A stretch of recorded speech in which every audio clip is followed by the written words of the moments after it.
चलिए, जय हिंद प्यारे बच्चों।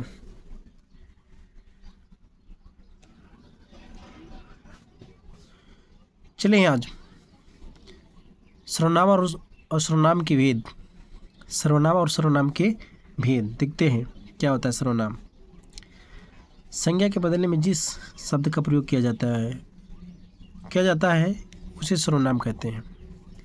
प्यारे बच्चों, जैसे में यह, वह, मैं, तुम,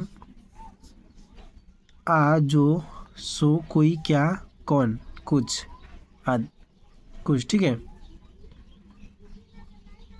ये नहीं होगा प्यारे बच्चों। ठीक है, ये नहीं रहेगा। तो ये क्या है आपका सर्वनाम में जो आता है, जैसे में लिख दिए हैं। पूछेगा सर्वनाम, हिंदी में सर्वनाम कितने होते हैं कुल? तो हिंदी में सर्वनाम कुल कितने होते हैं? 11 होते हैं। जो कि मैंने, जैसे कि अभी मैंने बताया, यह, वह, मैं, तुम, आ, जो, सो, कोई, क्या, कौन, कुछ। ये टोटल कितने हैं? 11 हैं।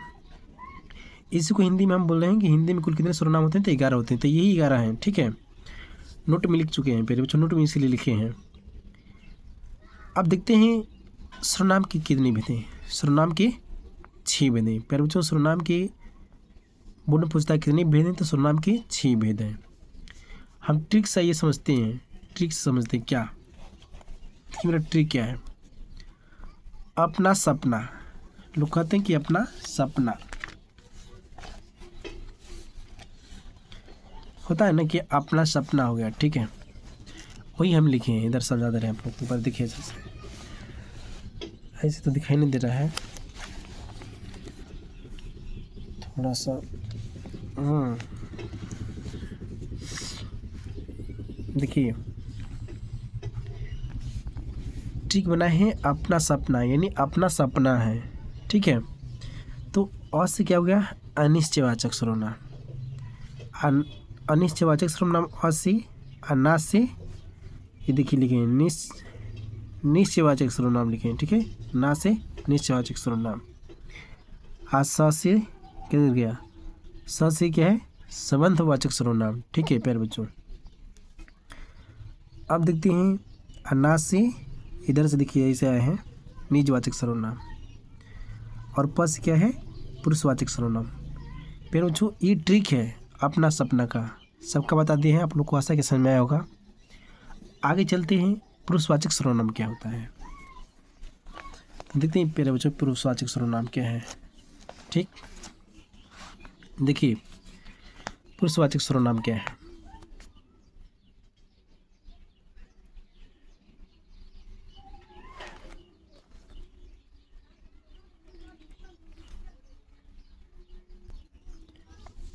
पुरुषवाचक सर्वनाम क्या है देखते हैं। जिस सर्वनाम से बोलने वाला, सुनने वाला तथा जिसकी चर्चा की जाए उसका बोध हो, उसे पुरुषवाचक सर्वनाम कहते हैं। ठीक है, जैसे हम पीछे लिखे हैं ये समझाते हैं।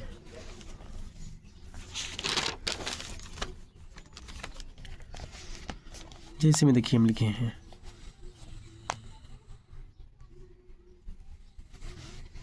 जैसे में क्या है देखिए, पुरुष, ये जो पुरुष होता है वो कितने प्रकार के पुरुष होते हैं? तो पुरुष 3 टाइप के होते हैं। जैसे लिखे हैं हम, उत्तम पुरुष, मध्यम पुरुष और अन्य पुरुष। तो जैसे में हम लिखे हैं ना पुरुषवाचक सर्वनाम में, तो लिखें क्या? मैं पढ़ता हूँ, तुम पढ़ते हो, वह सुनती है। ये क्या है? पुरुषवाचक का जैसे है।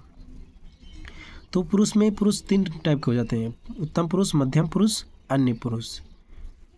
तो उत्तम पुरुष क्या करता है? उत्तम पुरुष बोलने वाला होता है, जैसे मैं पढ़ता हूँ, ये बोलता है।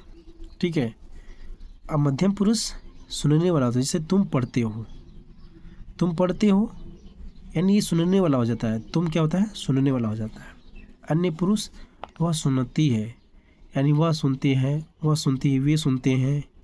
ये सब क्या है? अन्य लोग हो गए हैं। ठीक है, आगे चलते हैं। अब अगर एग्जाम में पूछता है कि मैं कौन सा पुरुष है, तो आपको बताना होगा कि उत्तम पुरुष है। ठीक है, और तुम कौन सा है? तो मध्यम पुरुष है। अन्य पुरुष पूछेगा कौन सा है, यह पूछेगा यह, वह, ये, वे, इसमें से कोई भी एक दे दे रहा है एग्जाम में। अब पूछ रही कौन सा पुरुष है, तो लिखना पड़ेगा कि ये अन्य पुरुष है। ठीक है, अब चलते हैं निश्चयवाचक सर्वनाम, देखते हैं क्या होता है। जिस सर्वनाम से किसी निश्चित व्यक्ति, वस्तु, स्थान आदि का बोध हो उसे निश्चयवाचक सर्वनाम कहते हैं। पहले पूछिए बता रहे कि जिस सर्वनाम से कह रहे निश्चित किसी व्यक्ति, वस्तु, स्थान का बोध हो उसे हम कहते हैं निश्चयवाचक सर्वनाम। जैसे हम नीचे लिखे हैं प्यारे बच्चों, देखिए जैसे है यह गाय मेरी है। प्यारे बच्चों ये बता क्या रहा है कि यह गाय मेरी है, यानी यह जो है आपका क्या हो गया, निश्चय ही है। गाय, यह गाय मेरी है, क्या इसकी, यह गाय जितनी है ये गाय मेरी है। तो प्यारे बच्चों ये निश्चित है कि यह जो गाय है क्या है, मेरी ही है। ठीक है, यानी गाय जो है किसकी है, मेरी ही है, ये निश्चित है, इसलिए यह गाय, ये दोनों क्या है, निश्चयवाचक सर्वनाम हो गया। अब लिखें नीचे, लिखें वह घोड़ा तुम्हारा है, वह घोड़ा तुम्हारा है, किसका है, तो वह घोड़ा तुम्हारा है।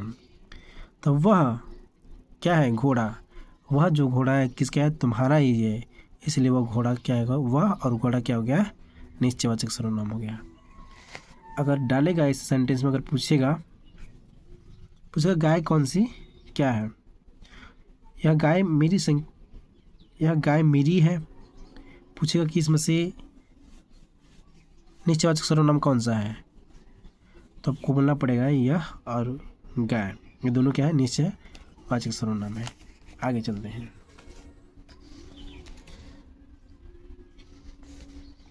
तीसरा देखते हैं। तीसरा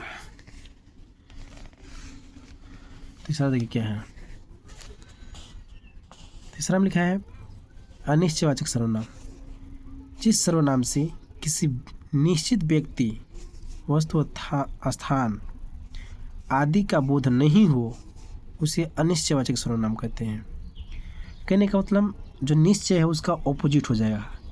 निश्चयवाचक सर्वनाम में क्या हो रहा था कि बोध हो रहा था, किसी वस्तु, स्थान, भाव आदि का बोध हो रहा था, लेकिन इसमें क्या है कि उसका बोध नहीं होगा, उससे हम क्या कहेंगे, अनिश्चयवाचक सर्वनाम कहेंगे। जैसे देखिए कोई तैर रहा होगा, अनिश्चय है, समझ में नहीं आ रहा है कौन तो रहा है, कौन तैर रहा है, कौन नहीं तैर रहा है, समझ में आ रहा है, नहीं आ रहा है। तो कोई तैर रहा होगा, समझ में नहीं आ रहा है, तो क्या है, अनिश्चय हो गया। कुछ खा रहा होगा, ये भी क्या है, समझ में नहीं आ रहा, कुछ खा रहा होगा, क्या खा रहा है, क्या नहीं खा रहा है, कितना खा रहा है, कितना नहीं खा रहा है, पता नहीं चल रहा है, इसलिए ये भी क्या है, अनिश्चयवाचक सर्वनाम। जिसमें पता न चले, अनिश्चयवाचक सर्वनाम। सीधा भाषा में बोला जाए तो जिस चीज़ की मालूम न चले उसे हम क्या कहेंगे, अनिश्चयवाचक सर्वनाम कहेंगे। ठीक है, सिंपल भाषा में। आगे चलते हैं, संबंध। अब आ गया संबंध, चौथा क्या है, संबंधवाचक सर्वनाम। संबंधवाचक सर्वनाम क्या है, देखिए जिससे किसी संज्ञा या सर्वनाम के संबंध का बोध हो उसे सर्वनाम कहते हैं। कह रहा है कि जिससे किसी संज्ञा या सर्वनाम के संबंध का बोध हो उसे सर्वनाम कहते हैं। देखिए आइए, बोध बोल रहा है, संबंध का बोध हो, जो सोएगा वो खोएगा। ठीक है, जो सोएगा वो क्या करेगा, खोएगा। जहाँ न जाए रवि वहाँ जाए कवि, क्या है, संबंध है, यानी रवि नहीं जा रहा है तो कवि जा रहा है, तो क्या हो गया, संबंधवाचक सर्वनाम हो गया। जैसी करनी वैसी भरनी, यानी जैसा करिएगा वैसा भरिएगा, ये भी क्या है, संबंधवाचक सर्वनाम है।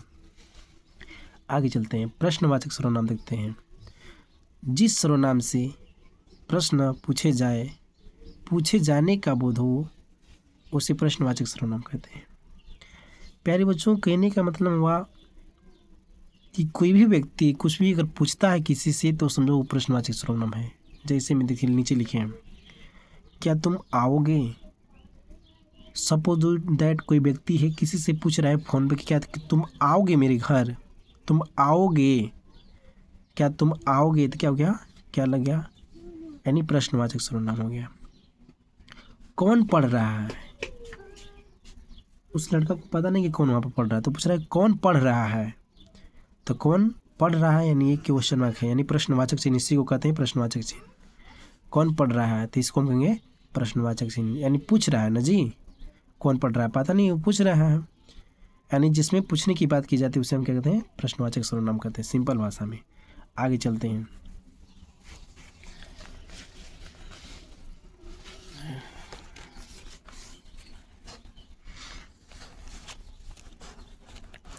देखिए छठा में निजवाचक सर्वनाम, जिस सर्वनाम से अपने या निजता यानी निजी का बोध हो उसे निजवाचक सर्वनाम कहते हैं।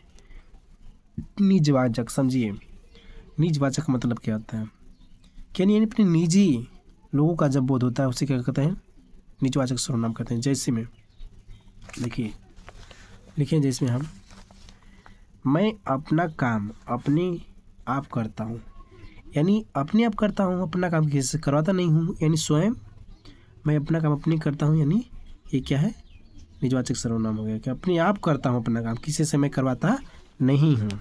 जैसे मैं स्वयं जाता हूँ, यानी कहीं जाना पड़ता है तो मैं अपने आप जाता हूँ, किसी को मैं भेजता नहीं हूँ, यानी स्वयं जाता हूँ, तो क्या है, निजवाचक सर्वनाम हो गया। देखिए जैसे लिखे यहाँ में निजवाचक सर्वनाम है ना, तो जैसे में आ गया यहाँ पे, जैसे लिखे नहीं लिखे, हम लिख दिए समझने के लिए, स्वयं, खुद, अपना, अपनी, क्या है, निजवाचक सर्वनाम है। अगर ऑब्जेक्टिव में पूछता है कि निम्नलिखित में से कौन सा निजवाचक सर्वनाम है, तो क्या डाल देगा, अपनी डाल देगा, इसी में से कोई अपनी डाल देगा, तो आप क्या छोड़कर अपनी पर टिक लगाइएगा, क्योंकि निजवाचक में अपनी सही होगा, नहीं कि क्या होगा सही, ठीक है। नहीं समझेगा, कमेंट बॉक्स में अपना राय लिखिए, फिर हम अपना राय सुझाव देंगे।